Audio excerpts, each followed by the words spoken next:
প্রেমের কাহিনী নবম পর্ব। রাত নামলেই চিন্তাগুলো জেগে ওঠে, নিঃশব্দে আমায় ভিতর থেকে মারে। তুমি এইভাবে চলে যাবে কোনাল? আর তো কটা দিন থাকতে পারো।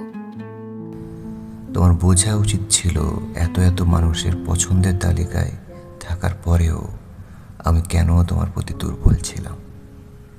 কিন্তু তুমি বুঝলে না, তুমি আমার ভালোবাসার পরিমাণ আন্দাজ করতে পারলে না। তোমার প্রতি আমার ভালোবাসা ছিল মহাকাশের মতোই বিশাল।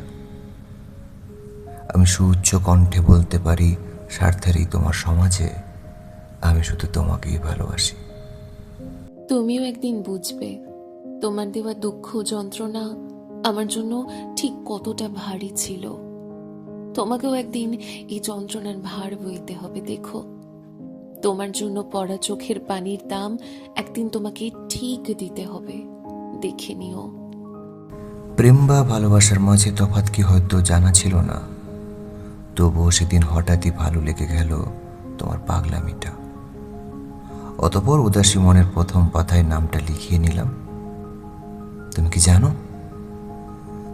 আমার প্রথম অনুভূতিটুকু তোমার দ্বারাই সৃষ্টি। এপাশ ওপাশ করা একটা ছটপটে নির্লস নির্ঘুম রাত্রি তুমি। সে প্রথম রাতে আমি সারা রাত ঘুমোতে পারিনি।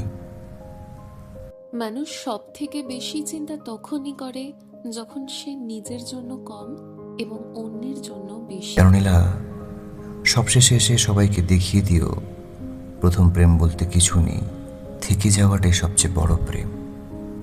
শোনো কোনাল, তোমার যদি ফেরার হয় তবে আমিও ফিরবো সেই ঘর। শত অভিমান ভুলে আমার উঠোনো তোমার জন্য জড়ানো জমানো অন্ত ব্যাকুলতার স্বর। সবার মাঝে থাকলেও আমি তোমার অভাবটা হাড়ে হাড়ে টের পাই। তুমি না থাকার অভাবটা না কাউকে বুঝতে দিই না, আর না কেউ বুঝতে পারে ইদানিং আমাকে দেখে। দুনিয়ায় যত সুখী হোক না কেন, আমার কিন্তু তোমার অভাব আমাকে আজন্ম কাঁদাবে নীলা।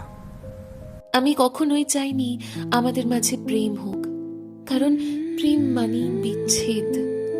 আমি চেয়েছিলাম তুমি শুধু ভালোবাসো আমাকে, কারণ ভালোবাসায় আমি যে তোমাকে বড্ড ভালোবাসি নীলা।